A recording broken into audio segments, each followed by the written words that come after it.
Para ler o Evangelho de Filipe, a gente precisa ler à luz dessa ideia do Eros Gamos. Eu vou agora funilar para as passagens que de fato estão falando aí sobre a Maria Madalena, que, como eu falei, são 2 passagens.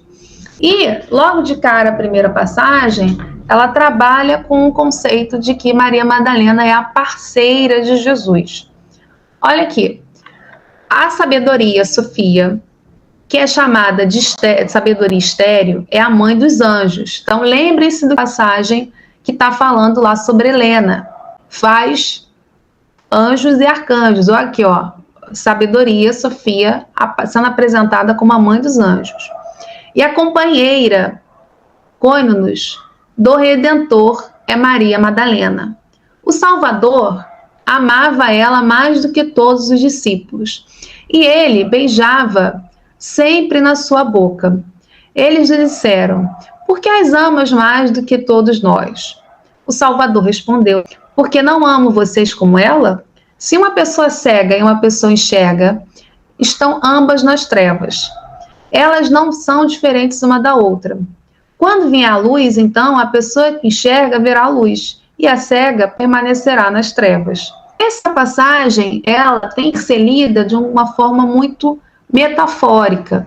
O próprio autor, que talvez se destaca muito, né, nesse comentário, que é o Lenton, vai dizer que há uma característica dos cristianismos valentinianos o uso da alegoria, o uso da metáfora.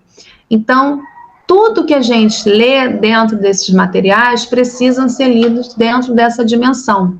E o dado interessante é que a palavra estéreo, né, a sabedoria estéreo, ela está diretamente correspondendo a quando vier a luz, então a pessoa que enxergará verá a luz. E essa é uma metáfora que está correspondendo ao quê? A relação entre Jesus e Maria Madalena. Então Jesus está admitindo que Maria Madalena tem uma centelha.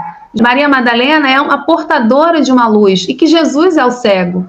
Então ele está perto dela não porque ele é maior do que ela, é o contrário, ela é maior do que ele. E ela corresponde a essa relação com Sofia.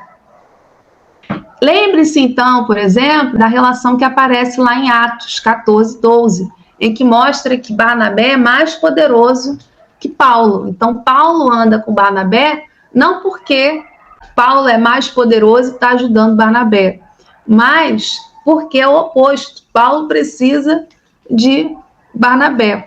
Então isso também aparece aqui.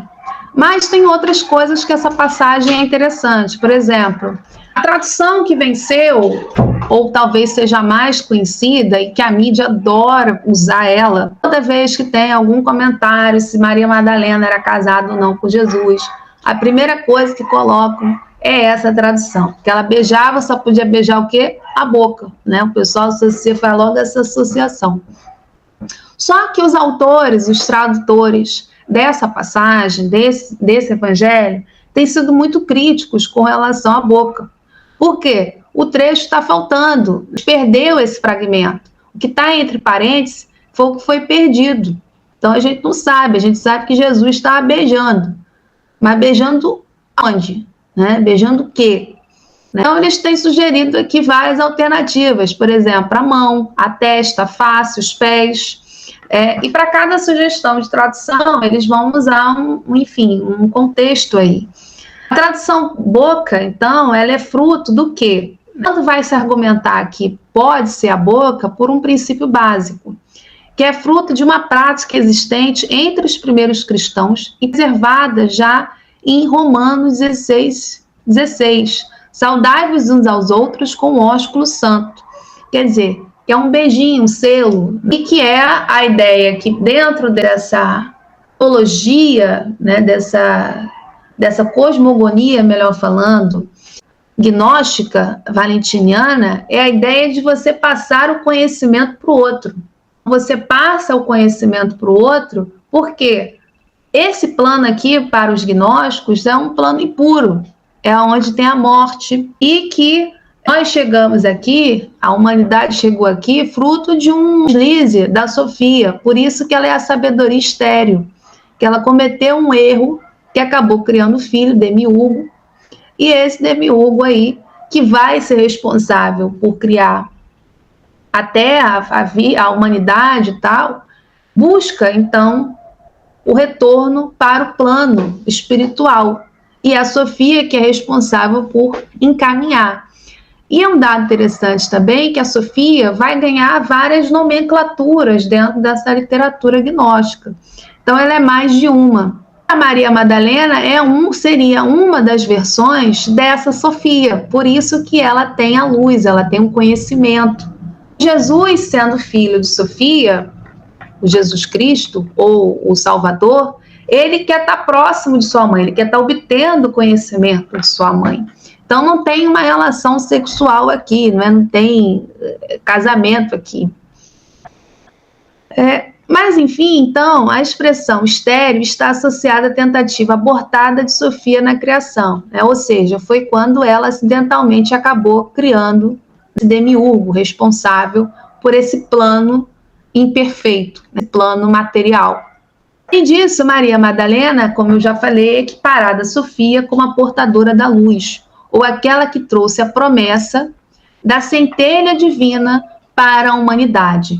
Então, dentro do Evangelho de Filipe, Jesus é aquele que é o responsável por encaminhar, direcionar o homem, a humanidade, para o plano divino.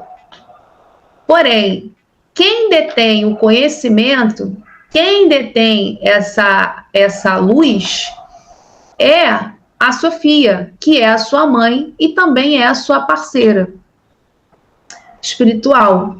E por ser a sua parceira espiritual, os dois precisam caminhar juntos.